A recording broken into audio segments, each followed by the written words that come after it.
Welcome to new TV Telugu. ఇప్పుడు AP top 10 చూద్దాం. నరసనపేట మండలం గోపాలపెంటలో ఏవో సూర్యకుమారి మాట్లాడుతూ వేసవి దుక్కులతో భూసారం పెరుగుతుందని తెలిపారు. ప్రతి రైతు తొలకరి వర్షాలు పడకముందే తప్పనిసరిగా వేసవి దుక్కులు చేపట్టాలని సూచించారు. ఇలా చేయడం వల్ల భూమిలో ఉండే పంటలకు నష్టపరిచే పురుగులు బయటకు వచ్చి ఎండవేడిమికి నశించిపోతాయని వివరించారు. నేల గుల్లగా మారడంతో సూర్యరశ్మి తగిలి మిత్ర సూక్ష్మజీవులు పెరుగుతాయని ఆమె తెలియజేశారు. విశాఖ జిల్లా భీమిలి నియోజకవర్గ పరిధిలోని కాలభైరవ కోన ఆలయ ప్రాంగణంలో పరిసరాల్లో పేరుకుపోయిన ప్లాస్టిక్ వ్యర్థాలను వనసేన ప్రకృతిని కాపాడే సేన ప్రతినిధులు తొలగించారు. పరిసరాల పరిశుభ్రతను దినచర్యలో భాగం చేసుకోవాలని ఈ సందర్భంగా ఎమ్మెల్సీ నాగబాబు పిలుపునిచ్చారు. అటవీ ప్రాంతాల్లో ప్లాస్టిక్ పడేయడం వల్ల మూగజీవాలకు వృక్ష జలానికి జరిగే నష్టాన్ని ఆయన వివరించారు. గత వారం రోజులుగా పెరుగుతున్న ఉష్ణోగ్రతల నేపథ్యంలో ఎండవేడిని తట్టుకోలేకపోతున్న పాదచారులకు, వాహనదారులకు ట్రాఫిక్ సిఐ ఎం ప్రభాకర్ రావు మంచినీళ్లు, మజ్జిగ అందిస్తున్నారు. నగర పోలీస్ కమిషనర్ ఎస్వి రాజశేఖర్ బాబు, ట్రాఫిక్ డీసీపీ షరీన్ బేగం ఆదేశాల మేరకు ప్రజలను ఎండల తీవ్రత పట్ల అప్రమత్తం చేస్తున్నామని, మధ్యాహ్నం అత్యవసరమైతే తప్ప బయటకు రావద్దని సూచిస్తున్నామని ఆయన తెలిపారు. ఈ నెల 27, 28 తేదీల్లో నిర్వహించే వర్చువల్ మహానాడును విజయవంతం చేయాలని కందుకూరు ఎమ్మెల్యే ఇంటూరి నాగేశ్వరరావు పార్టీ శ్రేణులకు పిలుపునిచ్చారు. కందుకూరులో జరిగిన సన్నాహక సమావేశంలో ఆయన మాట్లాడుతూ నియోజకవర్గంలోని 11 క్లస్టర్లలో ప్రత్యేక స్క్రీన్లు ఏర్పాటు చేస్తున్నట్లు తెలిపారు. గ్రామాల వారీగా నాయకులు, కార్యకర్తలు భారీగా పాల్గొని పార్టీ ఐకమత్యాన్ని చాటాలని కోరారు. కర్నూలు జిల్లా మంత్రాలయం సమీపంలోని పెద్ద కడబూరు గ్రామంలో ఈదురుగాలుల కారణంగా ప్రాథమిక ఆరోగ్య కేంద్రం వద్ద విద్యుత్ స్తంభం నెలకొరిగింది. ఈ సంఘటనతో విద్యుత్ సరఫరాకు తీవ్ర అంతరాయం ఏర్పడి కాలనీ వాసులు రాత్రంతా చీకట్లో గడపాల్సిన దుస్థితి నెలకొంది.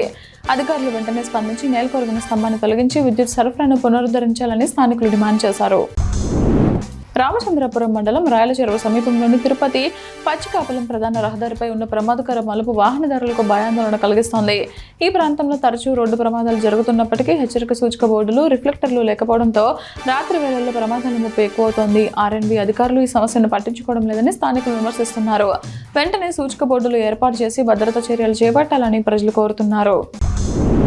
అంబేద్కర్ కోనసీమ జిల్లాలోని రైతు బజార్లలో కూరగాయల ధరలు స్వల్పంగా మారాయి. టమాటా కేజీ 38 నుంచి 42 రూపాయలు, నల్ల వంకాయలు 24 నుంచి 28, పచ్చిమిర్చి 38 నుంచి 42 రూపాయలు, కాకరకాయ 30 నుంచి 34, బీరకాయ 27 నుంచి 31, చిక్కుడుకాయలు 87 నుంచి 87, క్యాప్సికం 70 నుంచి 74కి విక్రయించారు. ప్రాంతాలను బట్టి ధరలో స్వల్ప మార్పులు ఉండవచ్చు. రానున్న పంచాయతీ స్థానిక సంస్థల ఎన్నికల్లో వైఎస్ఆర్ కాంగ్రెస్ పార్టీ విజయ బావుట ఎగురవేయాలని జిల్లా వైసీపీ అధ్యక్షులు ధర్మాన కృష్ణదాస్ పిలుపునిచ్చారు. ఒక ఫంక్షన్ హాల్లో వైసీపీ బూత్ లెవెల్ ఏజెంట్లతో సమావేశం నిర్వహించారు. ఆయన మాట్లాడుతూ సెన్సిటివ్ ఇంటెన్స్ రివిజన్లో భాగంగా ఓటర్ల వివరాలను నమోదు జరిగే విధంగా చూడాలన్నారు. జూన్ 15 నుండి జూలై 14 వరకు ఇది కొనసాగుతుందన్నారు. మార్కాపురం జిల్లా కనగిరి పట్టణంలోని కాసిరెడ్డి కాలనీలో పోలీసులు కార్డన్ సర్చ్ నిర్వహించారు. సరైన ధృవపత్రాలు లేని 42 వాహనాలను గుర్తించి వాటికి జరిమానా విధించినట్లు పోలీసులు తెలిపారు. మత్తు పదార్థాలకు, గంజాయికి దూరంగా ఉంటామని ప్రజల చేత పోలీసులు ప్రతిజ్ఞ చేయించారు. మార్కాపురం జిల్లా కనగిరి పట్టణంలోని కాసిరెడ్డి కాలనీలో పోలీసులు కార్డన్ సర్చ్ నిర్వహించారు. సరైన ధృవపత్రాలు లేని 42 వాహనాలను గుర్తించి వాటికి జరిమానా విధించినట్లు పోలీసులు తెలిపారు. మత్తు పదార్థాలకు, గంజాయికి దూరంగా ఉంటామని ప్రజల చేత పోలీసులు ప్రతిజ్ఞ చేయించారు. దొంగతనాలు అరికట్టే అంశంలో ప్రజలకు పోలీసులు అవగాహన కల్పించారు. బంగారం, నగదు ఇతర ప్రాంతాలకు వెళ్లే సమయంలో ఇంటిలో భద్రపరచవద్దని పోలీసులు ప్రజలకు తెలిపారు.